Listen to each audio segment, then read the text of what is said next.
Oke, aku Andreas Yuda Pramono, biasa dipanggil Yuda. Aku jurnalis dari Harian Jogja. Nah, awalnya ini saya ngobrol sama Lurah Jatimulyo. Kemudian beliau menceritakan ada satu padukuhan namanya Gunung Kelir. Itu di sana umat mayoritas itu umat Buddha gitu ya.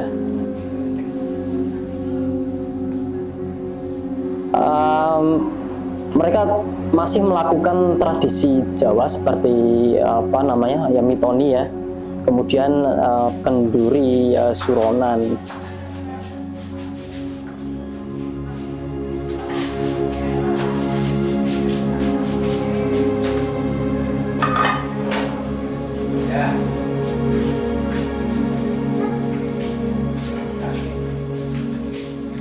Pakaian yang mereka pakai juga pakaian masyarakat Jawa yang pada umumnya jarian, dan mereka juga kental banget terkait kesenian lokal. Mereka ada sendera tari, lalu gamel juga. Ini yang aku dapat di lapangan begitu. Jadi sebenarnya ada nilai-nilai universal baik dalam budaya Jawa maupun juga dalam agama Buddha. Nah, sehingga sebenarnya cukup mudah bagi Buddhisme dan ajaran Jawa itu untuk bertemu. Buddhisme itu lebih kepada nilai-nilainya, yang kemudian budaya Jawa itu penghormatan. Ya, bentuk penghormatan dari ajaran Buddha terhadap tradisi-tradisi yang berkembang. Jadi sifat dari ajaran Buddha adalah ngopeni atau melestarikan apa yang sudah ada, tidak merusak.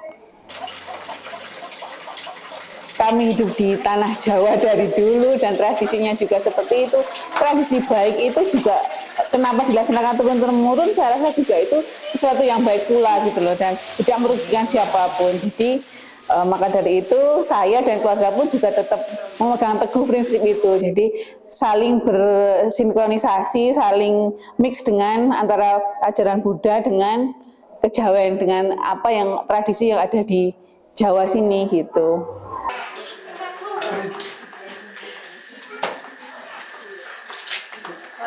Mangke mriki keduren yo kalih anak kowe dicak mriki. Nonton mawon matur nuwun. Gembel tapi. Iki geprek.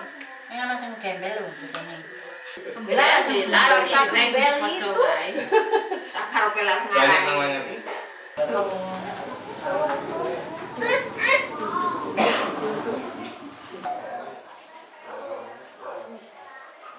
Nilai-nilai itu tetap dibawa, dan kemudian tradisi-tradisi di Jatimulyo juga tetap dilestarikan, tetap diperingati, tetap dilakukan dengan doa-doanya ya disokong oleh tata cara Buddha. Karena di Buddhis juga memang ada petunjuknya untuk tiap 3 bulan, terus 7 bulan itu ada pembacaan parita atau doa khusus yang diperuntukkan untuk kesehatan, untuk keselamatan ibu hamil dan bayi yang dikandung.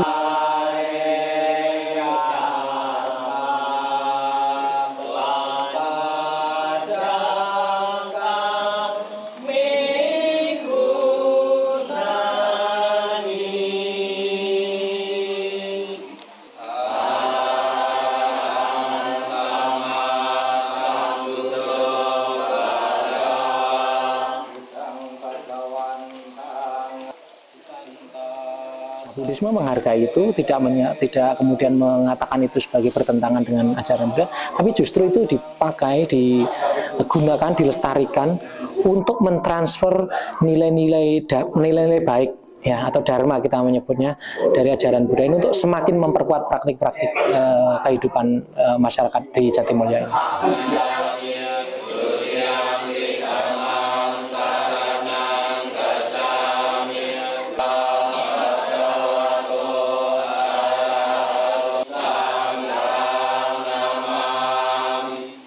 Mereka dulunya ternyata sebagian besar itu seorang penghayat kepercayaan waktu itu gitu. Perubahan terjadi ketika atau besar-besaran itu tahun 65, dan penghayat kepercayaan ya nggak dianggap sebagai agama gitu. Akhirnya ada ketakutan, dan warga di sana, utamanya di Gunung Kelir ini, memilih untuk berganti gitu, memeluk agama Buddha. Yang saya tahu sih kalau agama Buddha yang di wilayah Jatimulya, khususnya di wilayah Gunung Kelir ya, saya tahunya itu kan berkembang turun-temurun seperti itu ya.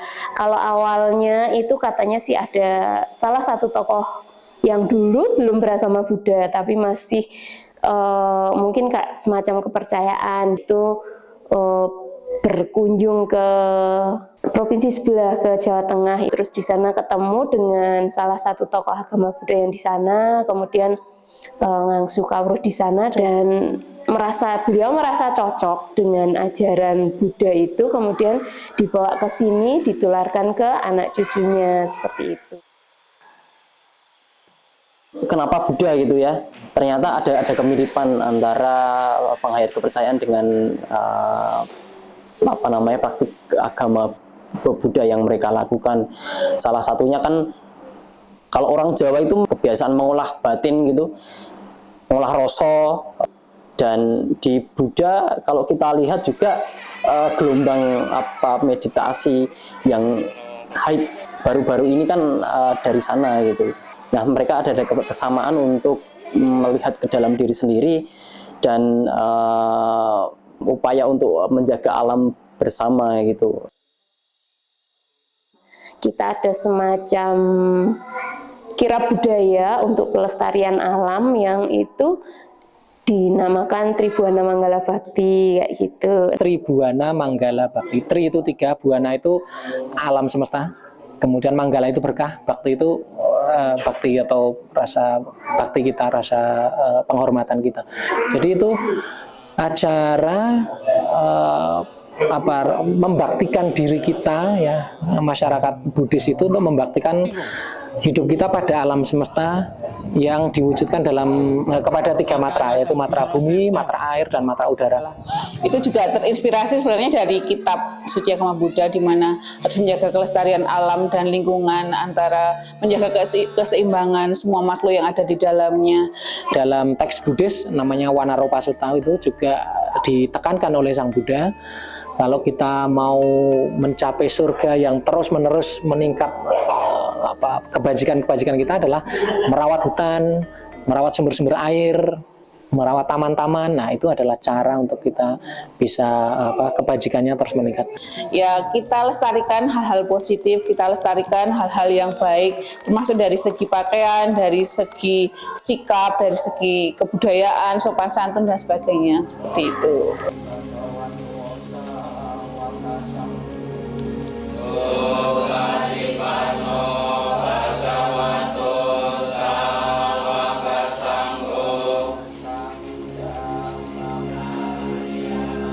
Kalau ditanya kenapa penting gitu ya, kenapa umat Jatimulya perlu ditulis gitu atau dipublikasikan, menurut saya ini sangat penting karena berkaca pada Pilgub DKI ya 2017, di mana sentimen keidentitasan yang mereka pakai itu sangat kental sekali. Waktu itu sangat-sangat panas, jadi hampir pecah. Ini semacam barang panas itu yang sangat-sangat sensitif dan sangat berbahaya apabila partai politik menggunakan sentimen keidentitasan untuk mendulang suara. Ini sebenarnya ngendap juga di Indonesia ini, upaya untuk mengaku kelompok sendiri lebih unggul daripada kelompok lain. Nah, ini kalau kemudian benar-benar dipakai ya akan sangat bahaya untuk kesatuan bangsa Indonesia ini. Nah, karena sekarang ini kita kan menghadapi pemilu ya, pesta demokrasi. Untuk mengantisipasi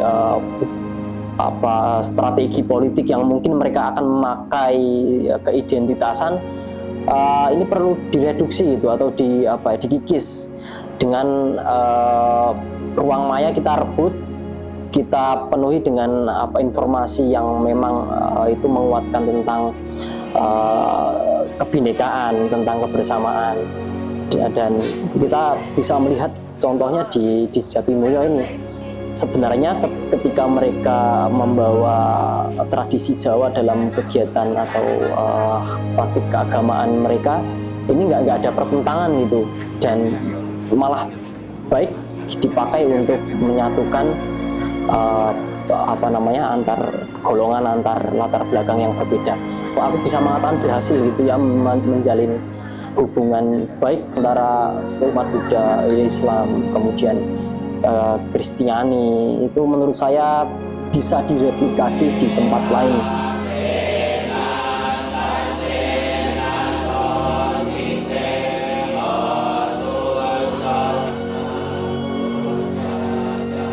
Buddhis ya mengatakan sabba papasakara kusalasa upasambada. Sabba papasakara itu artinya kita jangan melakukan kejahatan, jangan merusak.